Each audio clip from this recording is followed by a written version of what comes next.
Stop building apartments and buying apartments when the economy in Indianapolis and the job market does not pay to match 3 times the rent.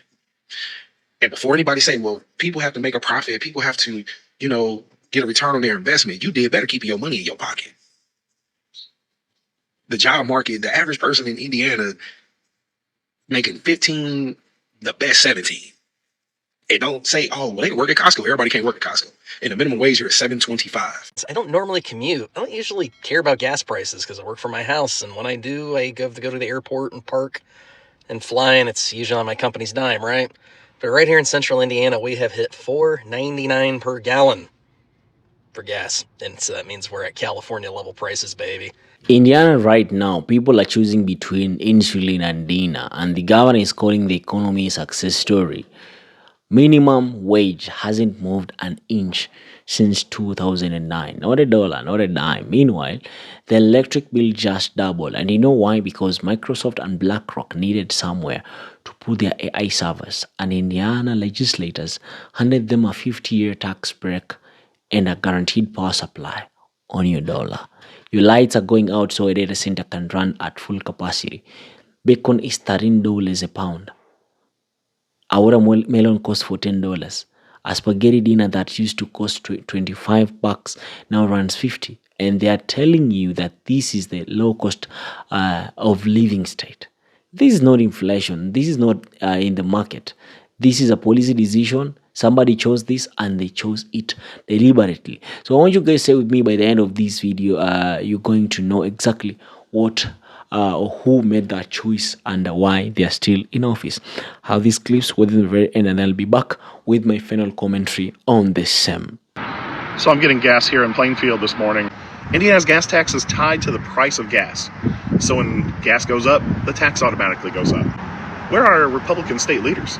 I think families deserve a better tax policy than that. People are going without medicine or taking their medicine every other day instead of every day. People are going to food banks because they can't afford to buy food. People are not paying other bills so that they can satisfy the Centerpoint bill and not have their electricity cut off. Energy should be available to everyone. It should not be a luxury item, and it's become a luxury item. What I'm holding is a chart showing the amount of people who are 60 days behind in paying their bill. When the first phase of our rate increase occurred in March, you can see that giant spike, and we're all the way up to folks owing $4.9 million in arrears. And while Hoosiers are squeezed by skyrocketing bills, Wall Street's takeover of utilities continues to spread across the Midwest. I'm a senior citizen on a fixed income, and you have to decide between medications or buying certain foods or being able to rob one bill to pay another bill. All night, we heard from people who said their bills were completely unaffordable, even if they were using less energy than ever. I use more electricity on that day than any other day during the week. I was not even home. Who quacks like a duck, acts like a duck, it's a duck. And there's something ain't right with this. It's just one of the many ways that corporate greed is squeezing working people for everything that they're worth. And without regulators stepping in, it's only set to get worse. Centerpoint Energy is nothing but a thief. I call Centerpoint greed gangsters. Do more for the people instead of robbers blind like you're doing. Indiana has experienced the highest week-to-week gas jump in the country. We are at number one. We're number one. 84 cents in a week. And it feels like it all just happened yesterday, honestly. I'm here in Evansville, Indiana, where residents have seen one of the highest rate hikes in the country. Gas is costing $4.83 today in Indiana. Employers are firing their employees because they can't afford to pay their bills. Employees can't afford the gas to get to work, and even if they can't afford the groceries to feed their families. Sure as shit can't afford their medications or any form of health care. So, are we great again yet? What is the latest electric bill that you can remember paying? Our latest was $5.93. Last month it was $6.03. I have never, ever paid that kind of money.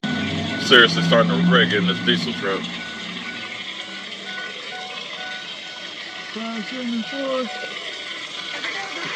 So over the weekend, Indiana Governor Mike Braun posted this on Twitter, basically saying the wages in Indiana are so high and the cost of living is so low, everything's hunky-dory.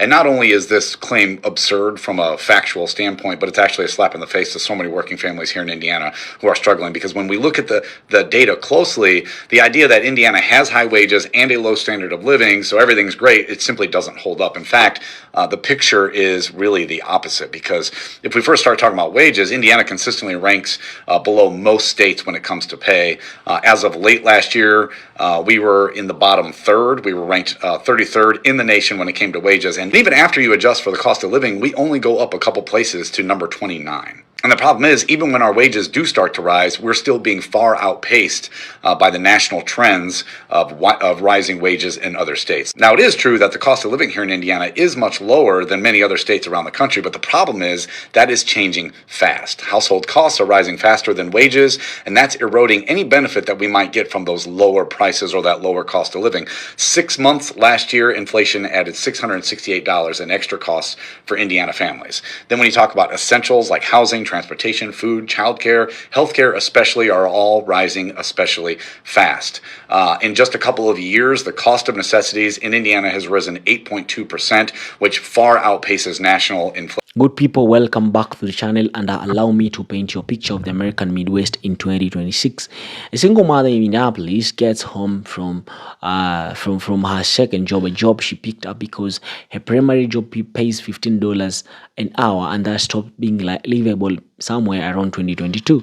She opens the electric bill, $593. She opens the gas bill, $212. She looks at the bottle of insulin on the counter, looks at the refrigerator, and does the math that no human being should ever have to do. Food or medicine, medicine or food. She's juggling between the two, which to choose. This is Indiana, and the governor just gave a speech about economic prosperity. Now, here's what they're not putting on the evening news. Indiana's minimum wage is $7.25 an hour. It has been $7.25 an hour since 2019, 16 years. The iPhone didn't have a front-facing camera yet. Barack Obama was 6 months into his first term, and Indiana has not moved the floor for wages by a single penny since then. Meanwhile, in those same 16 years, grocery prices are up, housing is up, healthcare is up, and utility bills don't even talk about, because they didn't just go up, they detonated. Some Hoosiers are reporting monthly electric and gas bills between $600 and $800, not annually, just monthly. So where did that money go to? Follow infrastructure, data centers, massive warehouse-sized server farms for AI companies have been flooding into Indiana, and they consume electricity the way a forest fire consumes oxygen. Insane amounts of power, by the way, insane amounts of water. Now, here's where it gets criminal, because those companies, they ain't paying for the infrastructure upgrades needed to support them. Your dollars. In the legislatures, past tax breaks for data centers that lasted to 50 years. 50 years of corporate welfare written into law, while a grandmother in Gary is rationing her heat in February. And then BlackRock. Yes, that BlackRock acquired ACE, the power company serving Indiana and Ohio, in $33 billion deal. Some residents started seeing their bills jump by $400 a month almost immediately after.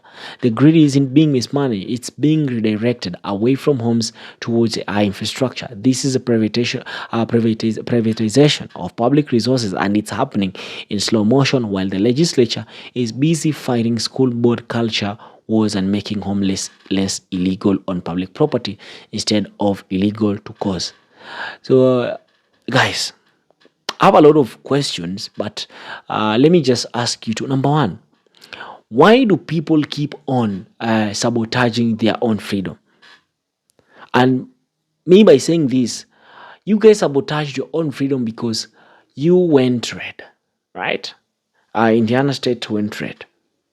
Now, another thing, you know the history of this guy, how he likes cutting deals. He doesn't respect court orders. So how did you think that he was going to protect you? Because right now you think like you're not being protected by the government. Now, someone like that, how did you think that this guy was going to protect you?